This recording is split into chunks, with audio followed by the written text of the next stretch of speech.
Welcome to NET SET paper 1 Bardhaman. আজ আমরা দেখব এনটিএ নেটের রেজাল্ট কিভাবে বুঝতে হয়। এনটিএ নেটের রেজাল্ট সাধারণত পার্সেন্টাইল হিসেবে দেওয়া থাকে।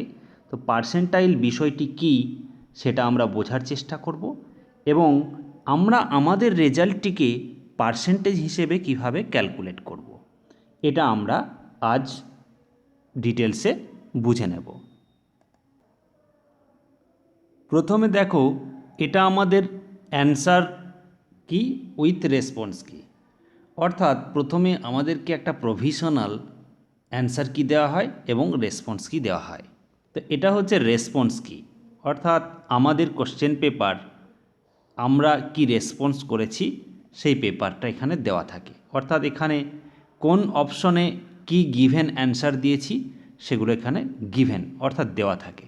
এই রেসপন্স কিটা অর্থাৎ আমরা কি রেসপন্স করেছি সেটা ডাউনলোড করা যায় পরীক্ষার কয়েকদিন পরেই, সেটা দিয়ে দেওয়া হয়। অর্থাৎ এটা আমরা ডাউনলোড করে ভালোভাবে রেখে দেব। এটা যদি আমাদের কাছে থাকে তাহলে পার্সেন্টেজ ক্যালকুলেট করতে আর কোনো অসুবিধা নেই। এটা আমাদের কাছে কোশ্চেন পেপারটা ডাউনলোড করা আছে। এরপর এনটিএ যখন রেজাল্ট দেবে তখন একটা প্রভিশনাল অ্যান্সার কি দেওয়ার পর, ক্লেম করার পর, অর্থাৎ অ্যান্সার কি কারেক্ট করার পর ফাইনাল যখন রেজাল্ট দেবে তখন ফাইনাল একটা অ্যান্সার কি দেওয়া হবে। এটা হচ্ছে সেই ফাইনাল অ্যান্সার কি। এবার আমাদের সাবজেক্ট ওয়াইজ এখানে সাবজেক্টের নাম লেখা থাকবে। সাবজেক্ট ওয়াইজ অপশন আইডি দেখে correct option ID, question ID দেখে কারেক্ট অপশন আইডিগুলো আমরা মিলিয়ে দেখে নেব যে কতগুলি আমাদের সঠিক হয়েছে। অর্থাৎ 300 নাম্বারের মধ্যে কত নাম্বার আমরা পাচ্ছি, অর্থাৎ প্রত্যেকটা নাম্বারের 2 নম্বর করে হিসেব করে হলে কত নাম্বার আমরা পাচ্ছি।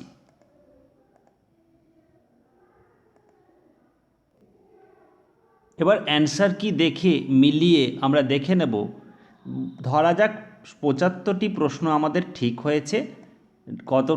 কতগুলো প্রশ্নের মধ্যে না 150টা প্রশ্নের মধ্যে, অর্থাৎ 75টি প্রশ্নের জন্য আমরা পাবো 150 নাম্বার।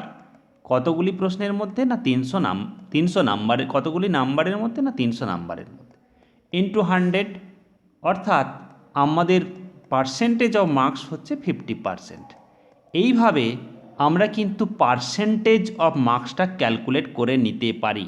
এনটিএ কিন্তু পার্সেন্টেজ অফ মার্কস সাধারণত দেয় না, এটা আমাদেরকে নিজেদেরকে ক্যালকুলেটটা করে নিতে হবে। এনটিএ কাট অফ দেবে, 2 রকমের কাট অফ এনটিএ দেওয়া থাকে, একটা পার্সেন্টেজ হিসেবে কাট অফ আর একটা পার্সেন্টাইল হিসেবে কাট অফ। তো আমরা প্রথমে পার্সেন্টেজ হিসেবে কাট অফ দেখার জন্য আমরা আমাদের অ্যান্সার কির সঙ্গে, আমাদের রেসপন্স কির সঙ্গে এনটিএর ফাইনাল অ্যান্সার কি মিলিয়ে নেব। মিলিয়ে নিয়ে আগে ভালোভাবে দেখে নেব যে আমাদের কত পার্সেন্টেজ হচ্ছে। এটা পার্সেন্টেজ বের করাটা নিজের দায়িত্ব, এনটিএর দায়িত্ব নয়। এটা বের করার পর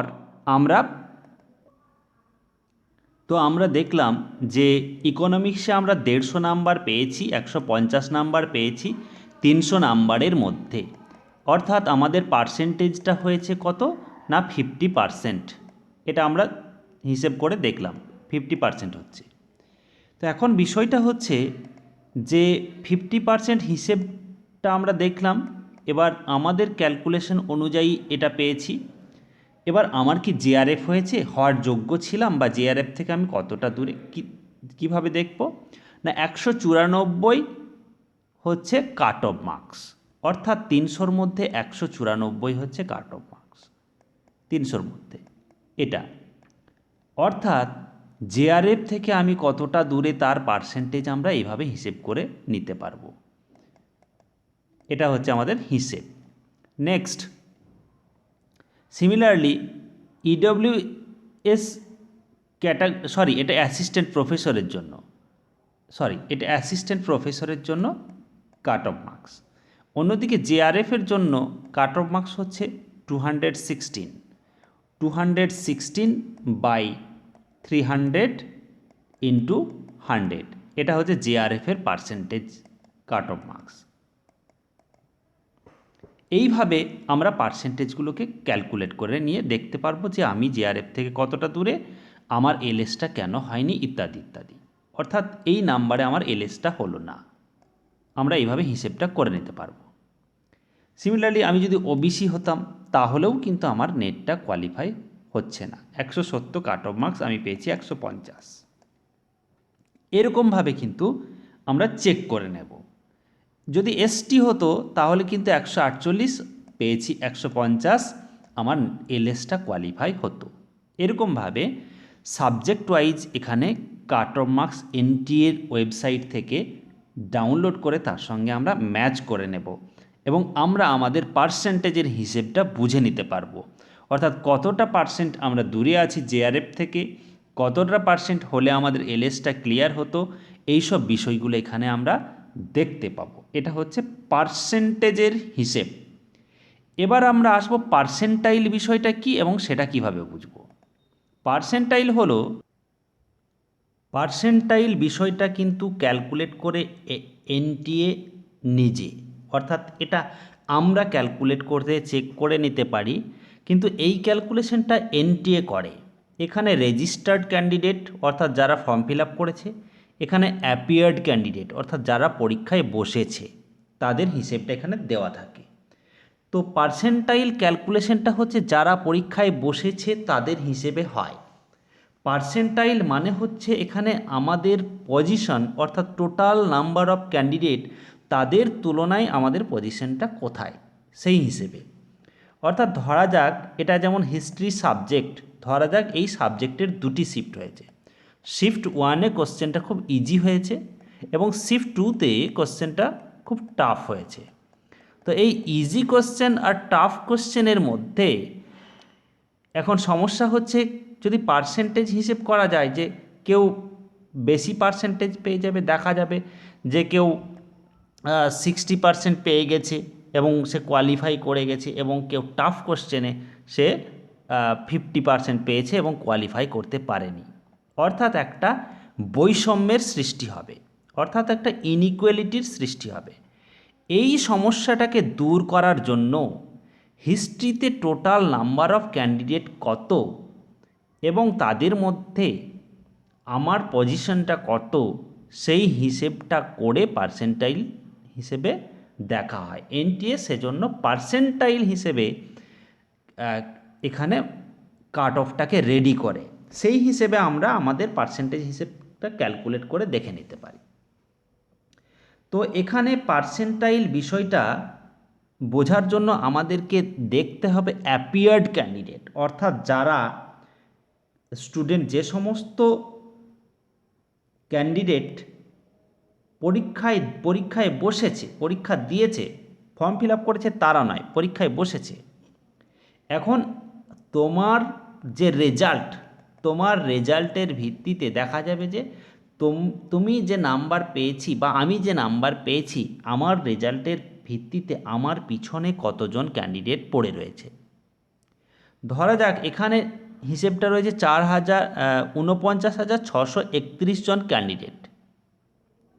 তো ধরে নেওয়া যায়, আমি হিসেবটাকে সহজ করার জন্য 49,000ই ধরছি, 49,500 ধরছি। 49,500 যদি অ্যাপিয়ার্ড ক্যান্ডিডেট হয় এবং আমি যে মার্কস পেয়েছি, এটা কিভাবে বার করা হয়েছে, যে ধরা যাক আমার পিছনে 40,000 ক্যান্ডিডেট পড়ে রয়েছে, অর্থাৎ 40,000 ক্যান্ডিডেটের যে মার্কস, তার থেকে ভালো ফল আমি করেছি ইনটু 100, এটা হচ্ছে পার্সেন্টাইল। এটা কাটাকাটি করে আমরা হিসেব নিকেশ করে আমরা বের করব যে আমার পার্সেন্টাইল কত হলো। এরকমভাবে এটা বের করা হয়। আরেকবার বলছি, ফর্মুলাটা হচ্ছে student, number of student behind us বা behind you divided by total number of student appeared, অর্থাৎ total appeared students, total appeared কতজন পরীক্ষায় বসেছে। আরও হিসেবটাকে সহজ করার জন্য আমি ধরে নিচ্ছি যে 50,000 স্টুডেন্ট পরীক্ষা দিয়েছে, আমার পিছনে আছে 40,000 স্টুডেন্ট। তাহলে আমার পার্সেন্টাইল হিসেবটা হবে এরকমভাবে কেটে দিলাম জিরোগুলো, 80, অর্থাৎ আমার পার্সেন্টাইল 80, অর্থাৎ আমি ওই যারা অ্যাপিয়ার করেছে তাদের থেকে এই পজিশনে আছি, আমার পিছনে বাকিরা রয়েছে, তারা যে মার্কস পেয়েছে তারা আমার পিছনে রয়েছে। এই হিসেবে পার্সেন্টাইলটা করা হয়। তো পার্সেন্টাইল হিসেবে মাথা না ঘামিয়ে আমরা যদি পার্সেন্টেজটাকে চেক করতে চাই, পার্সেন্টেজটাকে ওইভাবে আমরা চেক করে নিতে পারি, যেভাবে আমি একটু আগে বললাম। আমাদের জানার দরকার পড়লে আমরা কত পার্সেন্ট পেয়েছি সেটা ওইভাবে আমরা চেক করে নেব।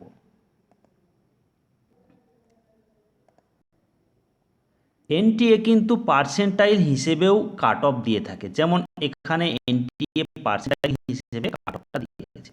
তো এইভাবে এনটিএ শুধুমাত্র সাবজেক্টের নাম্বার ওয়াইজ নয়, পার্সেন্টাইল হিসেবেও কাট অফ দিয়ে থাকে। আমরা পার্সেন্টেজ ক্যালকুলেট করতে চাইলে আগের নিয়ম অনুযায়ী আমরা ক্যালকুলেট করে নেব। Thank you.